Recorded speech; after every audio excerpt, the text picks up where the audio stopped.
मुरबाडचे तहसीलदार संदीप आवारी यांचा 3 वर्षांचा कार्यकाळ पूर्ण झाल्याने त्यांची खातेनिहाय बदली झाली असून मुरबाडच्या तहसीलदार पदावर नव्याने अभिजित देशमुख यांची नियुक्ती झाली आहे। नव्याने तहसीलदार पदावर नियुक्ती झालेल्या अभिजित देशमुख यांचा स्वागत समारंभ तहसील कार्यालयात पार पडला। यावेळी मावळते तहसीलदार संदीप आवारी यांनी नवनियुक्त तहसीलदार अभिजित देशमुख यांचे स्वागत करून त्यांना पदभार स्वीकारण्यासाठी शुभेच्छा दिल्या। या प्रसंगी तहसीलदार कार्यालयातील सर्वच स्टाफ उपस्थित होता।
त्यानंतर कल्याण बोरिवली प्रमोशन नंतर चिमूर तहसीलदार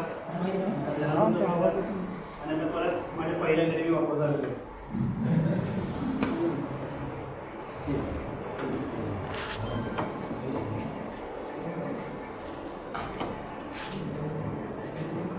कसं स्पोर्टचा पण आमच्यासोबत असतो ज्वारी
सरच बोलतो अजूनपर्यंत सरच आहे। त्याप्रमाणे 3 वर्ष मला तालुक्यात कशी झाली मी मला आठवतो दिवस होतो जॉईनिंगचा दिवस आठवत आहे त्याच्यानंतर आता घेतोय हे माझे 3 वर्ष कसे गेले मला काहीच कळलं। शासनाचं मला वाटत ना की माझे 3 वर्ष इथे झाले थोड्या खेळीमेळीच्या वातावरणामध्ये आपण काम केलेलं आहे। काही माझ्याकडे कामाच्या ह्याच्यात काही मला दुखवलं असेल तुम्ही पहिला तरी बोलतो त्याबद्दल काय कामाबद्दल नाही बोलतो तशी सवय म्हणजे त्याच्याकडे शिकवले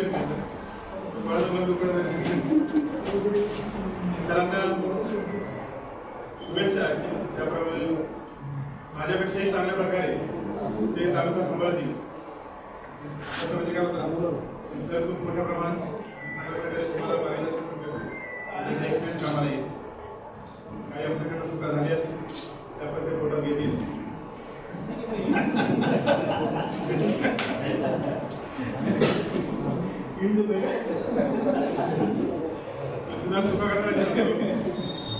ही वास्तू सांगतो ही वास्तू तयार करण्यामध्ये प्लॅन कारण आपल्या मुसूरमध्ये ना बिल्डिंग आहेत तहसीलदाराच्या ह्या टाईप बिल्डिंग आहे PWD आणि त्या एरिया तेवढा तो स्ट्रक्चर.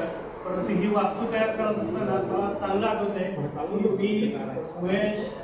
NY पाटील साहेब होते बाहेरून मदत करणारे की ह्या तालुक्याची गरज काय आहे, काय काय लागणार आहे. चेंबर तिथे असावं, सभागृह असावं, स्ट्रॉंग रूम, सगळे ऑफिस एकत्र असावे, ह्याच्या सगळ्या खात्या पोस्ट करून त्यातून आमदार मोदयांनी तेव्हा MIDC बांधून ₹1 नामात एवढं मोठं भूखंड 30 गुंठे मला आठवते 30 गुंठेचा भूखंड MIDC मधून आपल्याला महसूल मिळाला. पहिली भूखंड होता की तो एखाद्या दुसऱ्या डिपार्टमेंटनी आपल्याला दिला होता, नाहीतर बाकी डिपार्टमेंट आपली रस्ती काढायला असतात यांची जमीन काढून घ्या शासनाची आपल्याला देणारं पहिलं एकमेव केस पहिली होती. त्याच्यामध्ये हा पण टाईप तेव्हा मला असं वाटत होतं की पहिलं ह्या कार्यामध्ये